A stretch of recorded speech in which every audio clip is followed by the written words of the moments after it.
कल जो जयपुर एक्सप्रेस में जो वाक़या पेश आया, जो चेतन सिंह नामी एक आरपीएफ का पुलिस वाला जो है तकरीबन 4 लोगों को गोली मारकर शहीद कर दिया, उन लोगों को मार दिया गया उन लोगों को। तो बड़े अफसोस की बात है कि जो चौथा विक्टिम है वो हमारे हैदराबाद से उसका ताल्लुक़ है, जो नामपल्ली बाज़ारघाट का रहने वाला है, सैयद सैफुल्ला। और अभी उनकी बॉडी नहीं आई है। उनकी बॉडी जो है मैं समझता हूँ मुंबई में है, पोस्टमार्टम के लिए रखी गई है। तो बड़े अफसोस की बात है कि सैयद सैफुल्ला को जुमला 3 लड़कियां हैं बोल के पता चला मुझे, और एक लड़की तो बिल्कुल 6 महीने की है।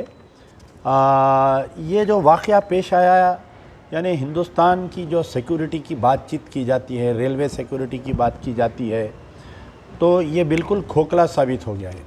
आप देखिए कि ये जो शख्स है चेतन सिंह, इन्हें पहले एक B5 यानी B5 S6 कोच में अंदर दाखिल होता है अपनी हथियार के साथ।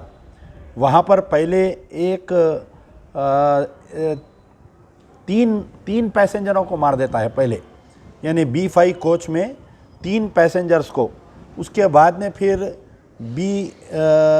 3 पैसेंजर को जो मारता है, एक है अब्दुल खादर भाई, बानपुर वाले हैं बेचारे, 60 ईयर्स एज है, दाढ़ी थी उनको। ख़ुद अपने ASI टीकाराम मीना को मार देता है जिसका 57 ईयर्स एज है। फिर उसके बाद में B5 से लेकर वो ट्रैवल करते हुए 4 कोच छोड़ के, यानी B4 से B1 आता है, और B1 में आने के बाद में वहाँ पर फिर और मजीद 2 लोगों को गोली मारता है, जिसमें से एक हमारे हैदराबाद के जो साहब है सैयद सैफुल्ला है। पहले तो क्योंकि इनका ताल्लुक़ तेलंगाना से है, हमारा चीफ मिनिस्टर से मुतालबा है कि ये बहुत ही गरीब फैमिली से है, इनको जो है कम से कम एक 50 लाख रुपए एक्स ग्रेशिया इनकी फैमिली को तेलंगाना सरकार से देना चाहिए, और ह्यूमैनिटेरियन ग्राउंड पे, और इनकी अहलिया को एक गवर्नमेंट जॉब मिलना चाहिए, और एक 2 बेडरूम फ्लैट में इनकी अहलिया को और इनके बच्चों को अपार्टमेंट मिलना चाहिए। रही बात जो मरकज़ से जो एक्स ग्रेशिया दिया जा रहा है, जो SI को, यानी जो SI के लिए इमीडिएटली कुछ 25 लाख रुपए का ऐलान किया गया है, जो SI को मारा गया है टीकाराम को, तो वो उसको जितना एक्स ग्रेशिया दिया जा रहा है, दूसरे भी जो मरने वालों को है वही एक्स ग्रेशिया देना चाहिए। ये मजलिस बचाओ तहरीक का मुतालबा है। इंशाल्लाह हम उनकी जो बॉडी कहाँ पर है, कैसा आ रही है, उसको हम मॉनिटर कर रहे हैं। मेरी अभी वहाँ के लोकल कांग्रेस के जो लीडर्स है उनसे भी मेरी बातचीत हुई है, और मैं महाराष्ट्र में, क्योंकि बॉडी मुंबई में है बोल के पता चला, तो अबू आसिम आज़मी से भी मैं बात किया हूँ।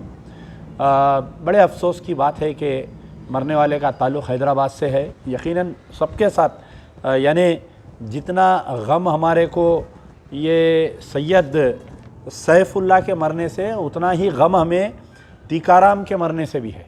टीकाराम को भी जो मारा गया है, यकीनन मजलिस बचाओ तहरीक उसके ऊपर निंदा करती है, लेकिन जो माइंडसेट बनाया जा रहा है, ये जो टीवी चैनल्स पे जो हिंदुत्वा हिंदुत्वा हिंदुत्वा करके जो गलत न्यूज़ देकर नेशनल मीडिया में ये जो वाक़या पेश आया है, इसका मैं राज ज़िम्मेदार, चेतन सिंह का जो वाक़या पेश आया है, इसका राज ज़िम्मेदार मैं नेशनल मीडिया को देता हूँ। क्योंकि पिछले 8 साल से मुसलसल जो नेशनल मीडिया में जो हिंदुत्वा के ताल्लुक़ से जो जहर भरा जा रहा है, और जो इस्लाम के ख़िलाफ़ में, मुसलमानों के ख़िलाफ़ में, चेहरे पे दाढ़ी रखने वालों के ख़िलाफ़ में, तो चाहे वो कल का वाक़या हो ट्रेन का, या आज का जो गुड़गांव का हरियाणा का वाक़या है, ये जिसमें एक मसाजिद को जला दिया गया और 4 लोगों को हथियार, देखिए आप, मणिपुर में वायलेंस हो रहा, तो AK-47 और ऑटोमेटिक राइफल्स है।